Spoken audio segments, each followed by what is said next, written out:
Hello, everybody. Thank you for tuning into the Liberty Report. With me today is Daniel McAdams. Daniel, good to see you. How are you this morning, Dr. Paul? Doing fine. Good. All set for our program. Good. Easy little subject about where people should put their capitals. And obviously I'm referring to the fact that they're in the news today. We hear, as a matter of fact, Trump is supposed to make a speech at 1 o'clock declaring his position that the United States will move their capital from Tel Aviv to Jerusalem. And ordinarily, there's not much said about where the capitals are. I mean, nobody really argues with a country where capitals are placed. They just do it. Why is it, do you think, that this one is so controversial? When did this trouble all start? Well, it started a long time ago, actually, but you know, this Jerusalem has always been a city of the three major monotheistic faiths, you know, Judaism, Islam, and Christianity.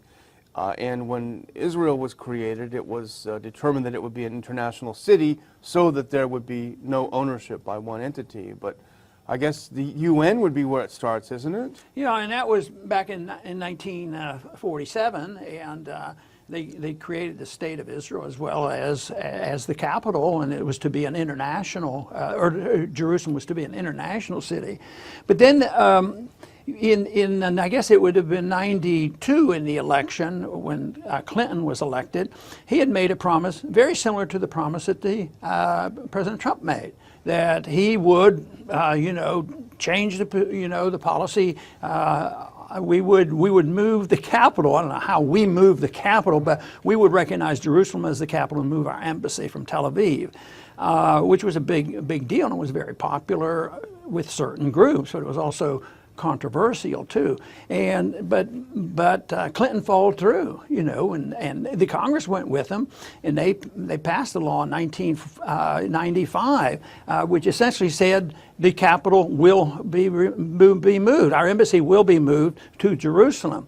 But even then it was controversial, and they backed off, and then they put a loophole in there that it could be, if it isn't certified every 6 months, it can be decertified, and it would be a 6-month delay. And they've been doing that ever since 1995.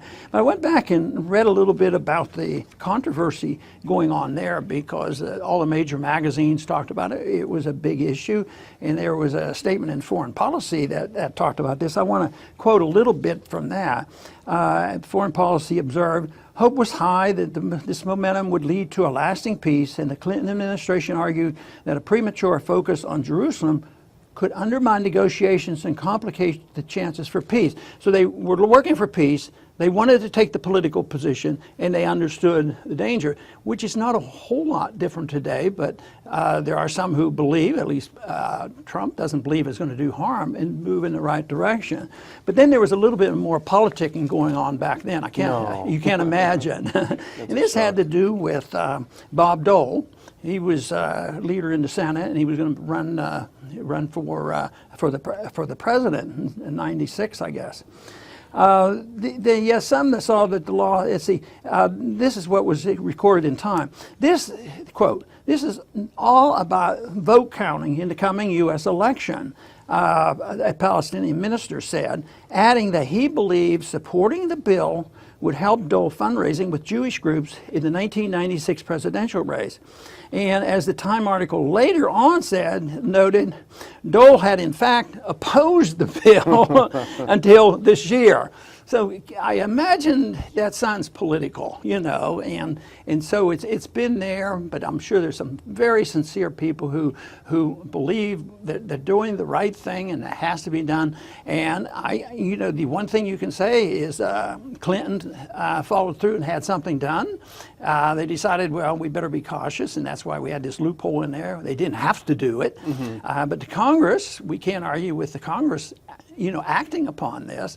But here they are again, really at the same position. And Trump, I wished he'd do it more often, especially when he took a position that we liked. He'd stick with it. But he has stuck with this, and he's making this announcement.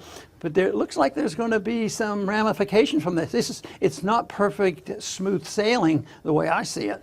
Well, the issue is the fact that East Jerusalem is recognized by the Palestinians as the capital of their future state. And also that territory was taken by Israel in the 67 war. So it technically is not Israeli territory. So imagine naming somewhere as your capital that is not part of your country. And that's certainly how not just the Palestinians, but essentially the rest of the world, aside from the U.S. now, sees this, which is you can't simply put your capital on someone else's territory. And that's the real controversy. It started in 67. As you point out, politics plays a role. U.S. domestic politics plays a role in perpetuating the situation.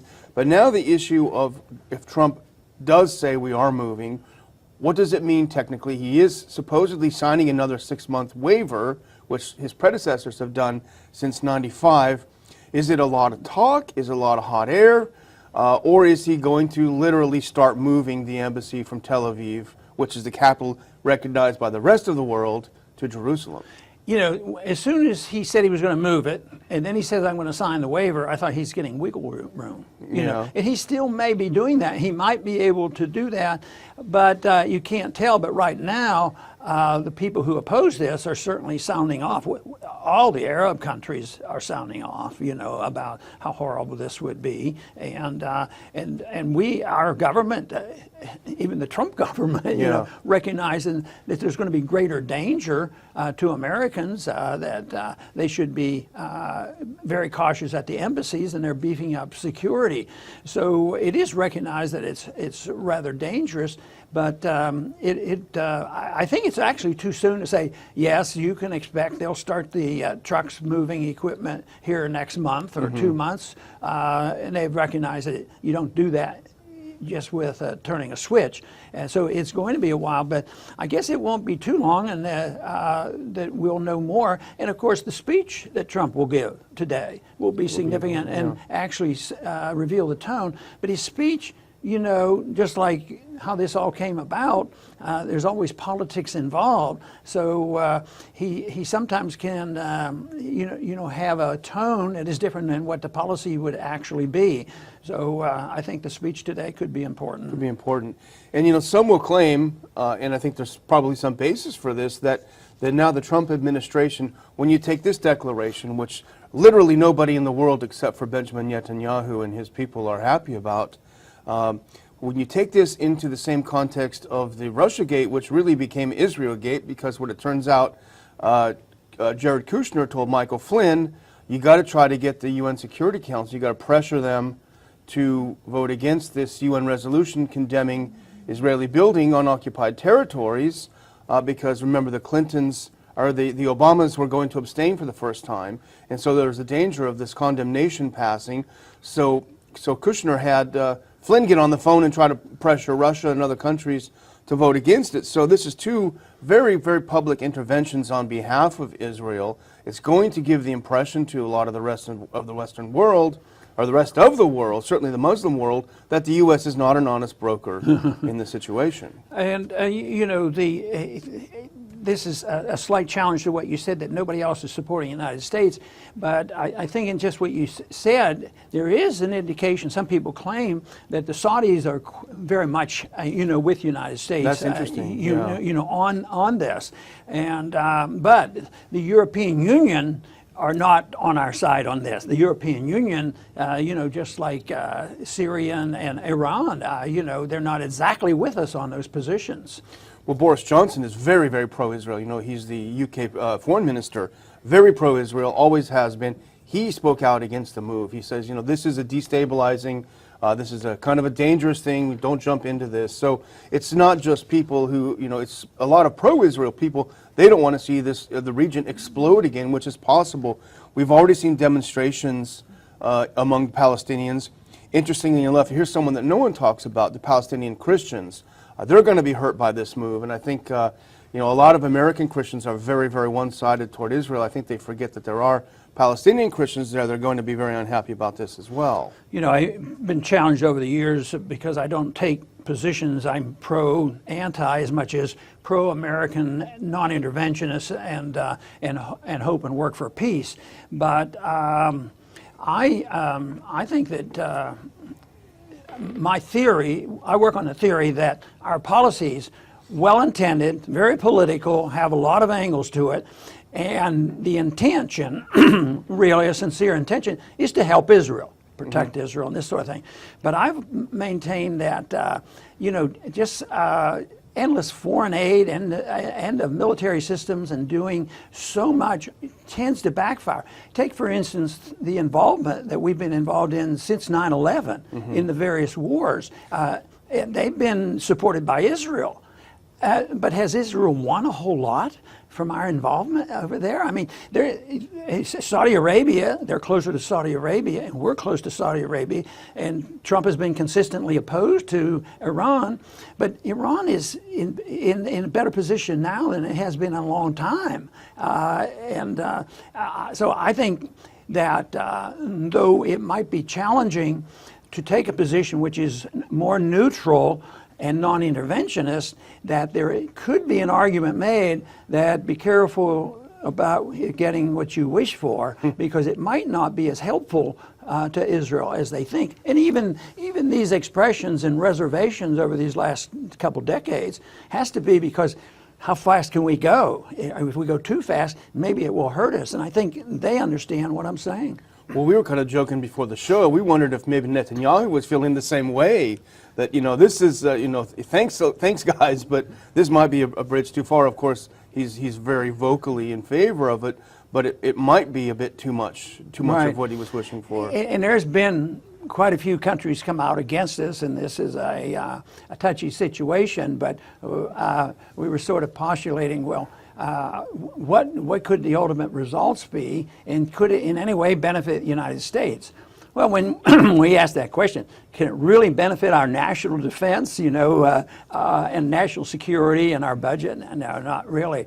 But you mentioned that in your first statement, that the United States is losing credibility. If they, in many of their policies, and maybe in this step, well, maybe we'll lose enough credibility that we'll start.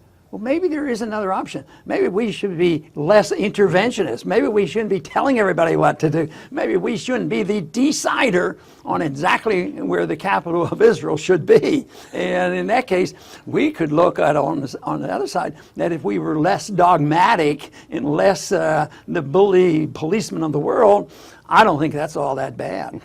We should be honest with the audience. What we did before the show was we played a little game when we were talking about the show, and we said, okay, you name what you think the silver lining is, and I'll name what I said.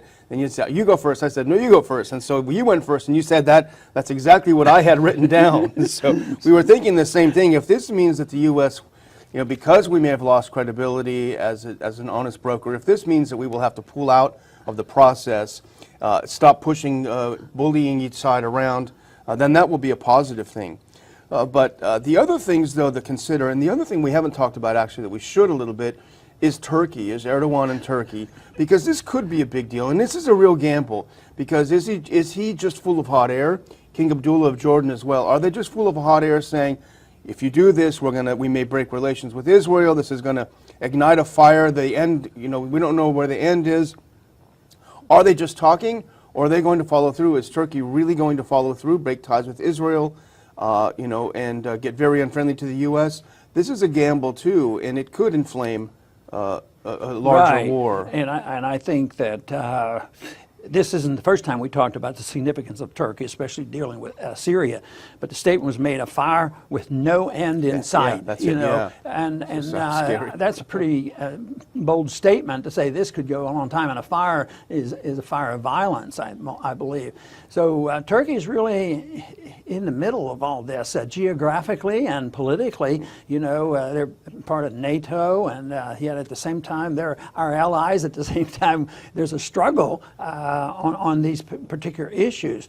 But I don't think that if there was a vote by the various countries and everybody had a vote, what would happen? It'd be interesting. Do you think everybody's going to go to the UN and have a vote on this now? Since the UN helped create this problem, I wonder how they would vote now. I don't think there'd be many votes on our side of this. Do you think? Yeah, not on the U.S. side. And, this is another example. It sort of reminds me in a way of the Iran nuclear certification. The U.S. has decided to go it alone, not caring what the rest of the world does. And in some cases, that's the right thing to do.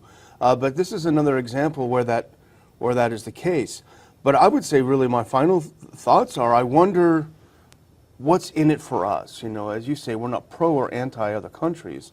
We're pro-U.S. What is in it for the U.S. to do this? And I wonder, other than our little silver lining, which is shared by non-interventionists, I wonder what about U.S. security? What about our security around the world? If you really do something, if you're going to poke 1.2 billion Muslims around the rest of the world in the eye and see if they poke back, that really concerns me. You talk about 9/11, you talk about terrorist attacks. You know, I think it's dangerous to pour gasoline on the fire. I can't help but thinking this is what they're doing. Yes, and I think those are realistic concerns. Most empires come down because of internal problems, conflict internally, failure of their economic system, flat-out bankruptcy, and I think that's what we're approaching. I don't think there's any reason to fear an invasion or a bombing of this country, but I do fear the loss of liberties at this country with the atmosphere that exists.